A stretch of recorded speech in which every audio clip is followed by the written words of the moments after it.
आज हिंदी साहित्य के मूर्धन्य कहानीकार और उपन्यास विधा के सम्राट मुंशी प्रेमचंद की 140वीं जयंती है। प्रेमचंद की दुनिया ने हमारी दुनिया को बहुत बड़ा योगदान दिया है।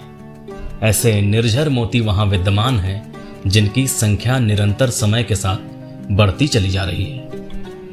प्रेमचंद निखरते चले जा रहे हैं और हमारी दुनिया भी उनके साथ उनके द्वारा उल्लिखित मुद्दों और विमर्शों के बीच जिंदगी के नए नए सोपानों पर चढ़ती जा रही है और नए नए कीर्तिमान भी स्थापित करते चली जा रही है।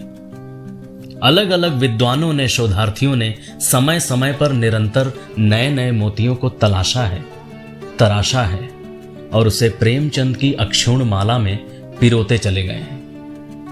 मगर हर मुद्दों के पार, हर विमर्श की वेदी के पहले और हर विशेषणों के सृजन के पूर्व प्रेमचंद के कृतियों के वाचन की एक अलग ही कोटि है। उनकी कहानियों का पाठ एक एक श्रोता के लिए एक अद्भुत अनुभव का माध्यम बन जाता है और लाख विमर्शों से जो प्राप्त नहीं होता वो श्रुति की ज्ञान पद्धति से बड़े सूक्ष्म अर्थों में समझ के आंगन में समाविष्ट हो जाता है। प्रेमचंद की उसी शिखर कला को आज फिर से नया रंग देने के लिए सैकड़ों मोतियों में से मैंने आज एक मोती चुना है, जिसे आपके समक्ष प्रस्तुत करने के लिए मैं आज यहां पर उपस्थित हूं और जिसका शीर्षक है स्त्री और पुरुष। कहते हैं जब जड़ों में दीमक लग जाए तो कितना भी फूल और पत्तियों को पानी दो, उन्हें जीवन नहीं मिलता।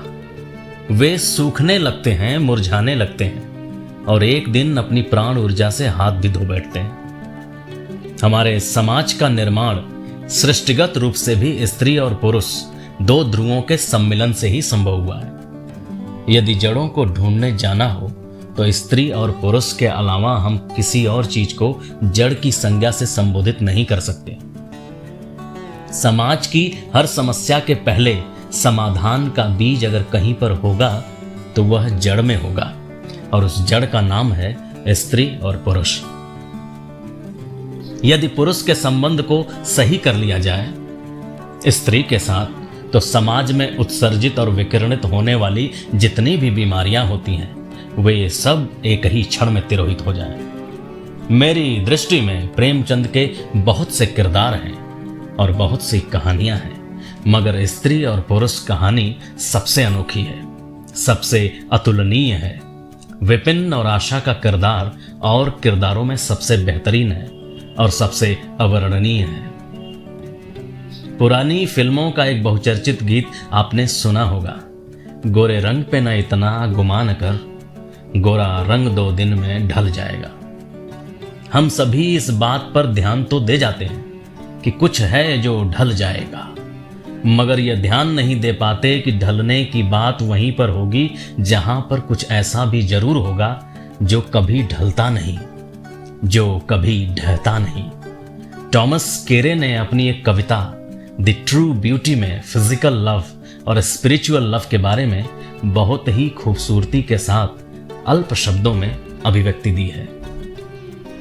स्त्री पुरुष के बीच जो संबंधों की समरसता है, जो कभी कभी किन्हीं बिंदुओं पर आकर अटक जाती है, भटक जाती है, उसी समरसता का बड़ी ही संजीदगी से प्रेमचंद जी ने अपनी कहानी स्त्री और पुरुष में बयां किया है, जिसको यदि आत्मसात कर लिया जाए तो जीवन का एक एक उपांग सिवाय खूबसूरती के फूल के अलावा और कुछ भी नजर नहीं आ सकता। जिंदगी में सारे मत मतांतरों, उठा पटक और उहापोहों के बीच जीवन को सृजन की दृष्टि से देखने की किमिया यदि विकसित हो जाए तो जिंदगी हर पल हर क्षण खुशियों का पैगाम बन जाती है। इन्हीं खुशियों की सौगात लिए प्रस्तुत है प्रेमचंद की कहानी, जिसका शीर्षक है स्त्री और पुरुष। विपिन बाबू के लिए स्त्री ही संसार की सुंदर वस्तु थी। वह कवि थे और उनकी कविता के लिए स्त्रियों के रूप और यौवन की प्रशंसा ही सबसे चित्कर्षक विषय था। उनकी दृष्टि में स्त्री जगत में व्याप्त कोमलता, माधुर्य और अलंकारों की सजीव प्रतिमा थी। जबान पर स्त्री का नाम आते ही उनकी आंखें जगमगा उठती थीं, कान खड़े हो जाते थे, मानो किसी रसिक ने गान की आवाज सुन ली हो। जब से होश संभाला तभी से उन्होंने उस सुंदरी की कल्पना करनी शुरू की जो उनके हृदय की रानी होगी। उसमें उषा की प्रफुल्लता होगी, पुष्प की कोमलता, कुंदन की चमक, बसंत की छवि, कोयल की ध्वनि, वह कवि वर्णित सभी उपमाओं से विभूषित होगी। वह उस कल्पित मूर्ति के उपासक थे, कविताओं में उसका गुण गाते, मित्रों से उसकी चर्चा करते, नित्य उसी के ख्याल में मस्त रहते थे। वह दिन भी समीप आ गया था जब उनकी आशाएं हरे हरे पत्तों सी लहराएंगी, उनकी मुरादें पूरी होंगी। कॉलेज की अंतिम परीक्षा समाप्त हो गई थी और विवाह के संदेशे आने लगे थे। विवाह तय हो गया। विपिन बाबू ने कन्या को देखने का बहुत आग्रह किया, लेकिन जब उनके मामू ने विश्वास दिलाया कि लड़की बहुत ही रूपवती है, मैंने उसे अपनी आंखों से देखा है, तब वह राजी हो गए। धूमधाम से बारात निकली और विवाह का मुहूर्त आया। वधू आभूषणों से सजी हुई मंडप में आई तो विपिन को उसके हाथ पांव नजर आए। कितनी सुंदर उंगलियां थीं, मानो दीप शिखाएं हों। अंगों की शोभा कितनी मनोहारिणी थी। विपिन फूले न समाये। दूसरे दिन वधू विदा हुई तो वह उसके दर्शनों के लिए इतने अधीर हुए कि ज्यों ही रास्ते में कहारों ने पालकी रखकर मुंह हाथ धोना शुरू किया, आप चुपके से वधू के पास जा पहुंचे। वह घूंघट हटाए पालकी से सिर निकाले बाहर झांक रही थी। विपिन की निगाह उस पर पड़ गई। घृणा, क्रोध और निराशा की एक लहर सी उन पर दौड़ गई। यह वह परम सुंदरी रमणी न थी जिसकी उन्होंने कल्पना की थी, जिसकी वह बरसों से कल्पना कर रहे थे। यह एक चौड़े मुंह, चिपटी नाक और फूले हुए गालों वाली कुरूपा स्त्री थी। रंग गोरा था पर उसमें लाली के बदले सफेदी थी, और फिर रंग कैसा ही सुंदर हो, रूप की कमी नहीं पूरी कर सकता। विपिन का सारा उत्साह ठंडा पड़ गया। हा, इसे मेरे ही गले पड़ना था। क्या इसके लिए समस्त संसार में और कोई न मिलता था? उन्हें अपने मामू पर क्रोध आया, जिन्होंने वधू की तारीफों के पुल बांध दिए थे। अगर इस वक्त वह मिल जाते तो विपिन उनकी ऐसी खबर लेता कि वह भी याद करते। जब कहारों ने फिर पालकियां उठाई तो विपिन मन में सोचने लगा, इस स्त्री के साथ कैसे मैं बोलूंगा, कैसे इसके साथ जीवन काटूंगा। इसकी ओर तो ताकने ही से घृणा होती है। ऐसी कुरूपा स्त्रियां भी संसार में हैं, इसका मुझे अब तक पता न था। क्या मुंह ईश्वर ने बनाया है, क्या आंखें हैं। मैं और सारे ऐबों की ओर से आंखें बंद कर लेता, लेकिन वह चौड़ा सा मुंह। भगवान, क्या तुझे मुझी पर यह वज्रपात करना था? विपिन को अपना जीवन नरक सा जान पड़ता था। वो अपने मामू से लड़ा, ससुर को लंबा खर्रा लिखकर फटकारा, माँ बाप से हुज्जत की, और जब इससे शांति न हुई तो कहीं भाग जाने की बात सोचने लगा। आशा पर उसे दया अवश्य आती थी। वह अपने को समझाता कि इसमें उस बिचारी का क्या दोष है। उसने जबरदस्ती तो मुझसे विवाह किया नहीं, लेकिन यह दया और यह विचार उस घृणा को न जीत सकता था जो आशा को देखते ही उसके रोम रोम में व्याप्त हो जाती थी। आशा अपने अच्छे से अच्छे कपड़े पहनती, तरह तरह से बाल संवारती, घंटों आईने के सामने खड़ी होकर अपना श्रृंगार करती, लेकिन विपिन को यह सुतुरगमजा से मालूम होते। वह दिल से चाहती थी कि उन्हें प्रसन्न करूं, उनकी सेवा के लिए अवसर खोजा करती थी, लेकिन विपिन उससे भागा भागा फिरता था। अगर कभी भेंट हो भी जाती तो कुछ ऐसी जली कटी बातें करने लगता कि आशा रोती हुई वहां से चली जाती। सबसे बुरी बात यह थी कि उसका चरित्र भ्रष्ट होने लगा। वह यह भूल जाने की चेष्टा करने लगा कि मेरा विवाह हो गया है। कई कई दिनों तक आशा को उसके दर्शन भी न होते। वह उसके कह कहे की आवाजें बाहर से आती हुई सुनती, झरोखे से देखती कि वह दोस्तों के गले में हाथ डाले सैर करने जा रहे हैं, और तड़प कर रह जाती। एक दिन खाना खाते समय उसने कहा, अब तो आपके दर्शन ही नहीं होते। क्या मेरे कारण घर छोड़ दीजिएगा क्या? विपिन ने मुंह फेर कर कहा, घर ही पर तो रहता हूं। आजकल जरा नौकरी की तलाश है, इसलिए दौड़ धूप ज्यादा करनी पड़ती है। आशा, किसी डॉक्टर से मेरी सूरत क्यों नहीं बनवा देते? सुनती हूं आजकल सूरत बनाने वाले डॉक्टर पैदा हुए हैं। विपिन, क्यों नाहक चिढ़ाती हो? यहां तुम्हें किसने बुलाया था? आशा, आखिर इस मर्ज की दवा कौन करेगा? विपिन, इस मर्ज की दवा नहीं है। जो काम ईश्वर से न करते बना, उसे आदमी क्या बना सकता है? आशा, यह तो तुम ही सोचो कि ईश्वर की भूल के लिए मुझे दंड दे रहे हो। संसार में कौन ऐसा आदमी है जिसे अच्छी सूरत बुरी लगती हो? लेकिन तुमने किसी मर्द को केवल रूपहीन होने के कारण कुंवारा रहते देखा है? रूपहीन लड़कियां भी माँ बाप के घर नहीं बैठी रहती। किसी न किसी तरह उनका निर्वाह हो ही जाता है। उसका पति उन पर प्राण न देता हो, लेकिन दूध की मक्खी नहीं समझता। विपिन ने झुंझला कर कहा, क्यों नाहक सिर खाती हो?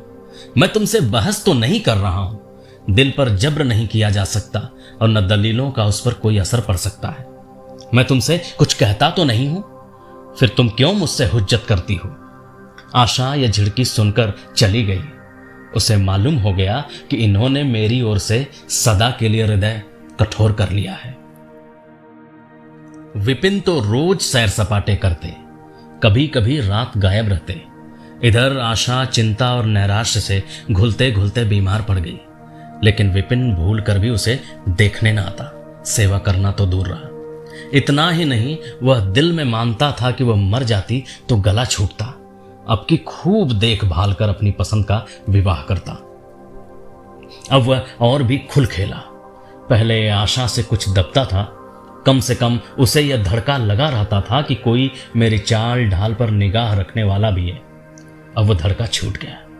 कुवासनाओं में ऐसा लिप्त हो गया कि मर्दाने कमरे में ही जमघट होने लगे।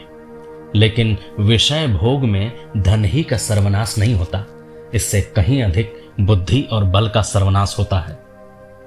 विपिन का चेहरा पीला पड़ने लगा, देह भी छीड़ होने लगी, पसलियों की हड्डियां निकल आईं, आंखों के इर्द गिर्द गड्ढे पड़ गए। अब वह पहले से कहीं ज्यादा शौक करता, नित्य तेल लगाता, बाल बनाता, कपड़े बदलता, किंतु मुख पर कांति न थी। रंग रोगन करने से क्या हो सकता? एक दिन आशा बरामदे में चारपाई पर लेटी हुई थी। इधर हफ्तों से उसने विपिन को न देखा था। उन्हें देखने की इच्छा हुई। उसे भय था कि वह न आएंगे, फिर भी वह मन को न रोक सकी, विपिन को बुला भेजा। विपिन को भी उस पर कुछ दया आ गई, आकर सामने खड़े हो गए। आशा ने उनके मुंह की ओर देखा तो चौंक पड़ी। वो इतने दुर्बल हो गए थे कि पहचानना मुश्किल था। बोली, क्या तुम भी बीमार हो क्या? तुम तो मुझसे भी ज्यादा घुल गए हो। विपिन, उफ, जिंदगी में रखा ही क्या है जिसके लिए जीने की फिक्र करूं? आशा, जीने की फिक्र न करने से कोई इतना दुबला नहीं हो जाता। तुम अपनी कोई दवा क्यों नहीं करते? यह कहकर उसने विपिन का दाहिना हाथ पकड़कर अपनी चारपाई पर बैठा लिया। विपिन ने भी हाथ छुड़ाने की चेष्टा न की। उनके स्वभाव में इस समय एक विचित्र नम्रता थी जो आशा ने कभी न देखी थी। बातों से भी निराशा टपकती थी। अक्खड़पन नहीं था, क्रोध की गंध भी न थी। आशा को ऐसा मालूम हुआ कि उनकी आंखों में आंसू भरे हुए हैं। विपिन चारपाई पर बैठते हुए बोले, मेरी दवा अब मौत करेगी। मैं तुम्हें जलाने के लिए नहीं कहता। ईश्वर जानता है मैं तुम्हें चोट नहीं पहुंचाना चाहता। मैं अब ज्यादा दिनों तक न जीऊंगा। मुझे किसी भयंकर रोग के लक्षण दिखाई दे रहे हैं। डॉक्टरों ने भी यही कहा है। मुझे इसका खेद है कि मेरे हाथों तुम्हें कष्ट पहुंचा, पर क्षमा करना। कभी कभी बैठे बैठे मेरा दिल डूब जाता है, मूर्छा सी आ जाती है। ये कहते कहते एकाएक वह कांप उठे। सारी देह में सनसनी सी दौड़ गई। मूर्छित होकर चारपाई पर गिर पड़े और हाथ पैर पटकने लगे। मुंह से फिचकुर निकलने लगा। सारी देह पसीने से तर हो गई। आशा का सारा रोग हवा हो गया। वो महीनों से बिस्तर न छोड़ सकी थी, पर इस समय उसके शिथिल अंगों में विचित्र स्फूर्ति दौड़ गई। उसने तेजी से उठकर विपिन को अच्छी तरह लिटा दिया और उनके मुख पर पानी के छींटे देने लगी। महरी भी दौड़ी आई और पंखा झलने लगी। बाहर खबर हुई, मित्रों ने दौड़कर डॉक्टर को बुलाया। बहुत यत्न करने पर भी विपिन ने आंखें न खोली। संध्या होते होते उनका मुंह टेढ़ा हो गया और बायां अंग सुन्न पड़ गया। हिलना तो दूर रहा, मुंह से बात निकालना भी मुश्किल हो गया। यह मूर्छा न थी, फालिस था। फालिस के भयंकर रोग में रोगी की सेवा करना आसान काम नहीं। उस पर आशा महीनों से बीमार थी, लेकिन इस रोग के सामने वो अपना रोग भूल गई। 15 दिनों तक विपिन की हालत बहुत नाजुक रही। आशा दिन के दिन और रात की रात उनके पास बैठी रहती। उनके लिए पथ्य बनाना, उन्हें गोंद में संभाल कर दवा पिलाना, उनके जरा जरा से इशारे को समझना उसी जैसी धैर्यशीला स्त्री का काम था। अपना सिर दर्द से फटा करता, ज्वर से देह तपा करती, पर इसकी उसे जरा भी परवाह न थी। 15 दिनों के बाद विपिन की हालत कुछ संभली। उनका दाहिना पैर तो लुंज पड़ गया था, पर तोतली भाषा में कुछ बोलने लगे थे। सबसे बुरी गत उनके सुंदर मुख की हुई थी। वो इतना टेढ़ा हो गया था कि जैसे कोई रबर के खिलौनों को खींचकर बड़ा कर दे। बैटरी की मदद से जरा देर के लिए बैठ या खड़े हो जाते थे, लेकिन चलने फिरने की ताकत न थी। एक दिन लेटे लेटे उन्हें क्या जाने ख्याल आया, आईना उठाकर अपना मुंह देखने लगे। ऐसा कुरूप आदमी उन्होंने कभी न देखा था। आहिस्ता से बोले, आशा, ईश्वर ने मुझे गुरूर की सजा दे दी। वास्तव में यह उसी बुराई का बदला है जो मैंने तुम्हारे साथ की। अब तुम अगर मेरा मुंह देखकर घृणा से मुंह फेर लो तो मुझे तुमसे जरा भी शिकायत न होगी। मैं चाहता हूं कि तुम मुझसे उस दुर्व्यवहार का बदला लो जो मैंने तुम्हारे साथ किए हैं। आशा ने पति की ओर कोमल भाव से देखकर कहा, मैं तो आपको अब भी उसी निगाह से देखती हूं। मुझे तो आप में कोई अंतर नहीं दिखाई देता। विपिन, वाह, बंदर का सा मुंह हो गया है। तुम कहती हो कोई अंतर ही नहीं। मैं तो अब कभी बाहर न निकलूंगा। ईश्वर ने मुझे सचमुच दंड दिया। बहुत यत्न किए गए, पर विपिन का मुंह सीधा न हुआ। मुख का बायां भाग इतना टेढ़ा हो गया था कि चेहरा देखकर डर मालूम होता था। हाँ, पैरों में इतनी शक्ति आ गई कि अब वह चलने फिरने लगे। आशा ने पति की बीमारी में देवी की मनौती की थी। आज उसी पूजा का उत्सव था। मोहल्ले की स्त्रियां बनाव श्रृंगार किए जमा थी। गाना बजाना हो रहा था। एक सहेली ने पूछा, क्यों आशा, अब तो तुम्हें उनका मुंह जरा भी अच्छा न लगता होगा। आशा ने गंभीर होकर कहा, मुझे तो पहले से कहीं अच्छा मालूम होता है। चलो, बातें बनाती हो। नहीं बहन, सच कहती हूं।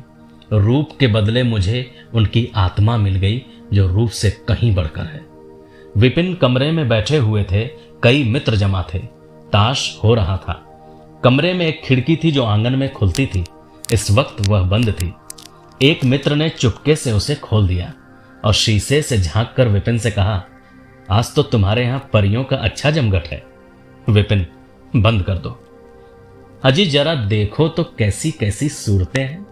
तुम्हें इन सबों में कौन सबसे अच्छी मालूम होती है? विपिन ने उड़ती हुई नजरों से देखा और कहा, मुझे तो वही सबसे अच्छी मालूम होती है जो थाल में फूल रख रही है। वाह रे आपकी निगाह, क्या सूरत के साथ तुम्हारी निगाह भी बिगड़ गई? मुझे तो वह सबसे बदसूरत मालूम होती है, इसलिए कि तुम उसकी सूरत देखते हो और मैं उसकी आत्मा देखता हूं। अच्छा, यही मिसेस विपिन है? जी हां, यह वही देवी है। तो ये रही प्रेमचंद की वो चुनिंदा कहानी जो हर पाठक को जड़ से झकझोरती है, जो उसे उसकी मूल जड़ों से रूबरू कराती है और जिसे देख उसका जीवन कभी न रुकने वाली आनंद की निर्बाध धारा में बहता चला जाता है। यह कहानी उस रूप का दर्शन कराती है जो हाड़ मांस के स्वरूप के पार चली जाती है और जिसका क्षय कभी किसी रूप में नहीं होता, जब सूरत खो जाती है और सीरत प्रकट हो जाती है। धन्यवाद।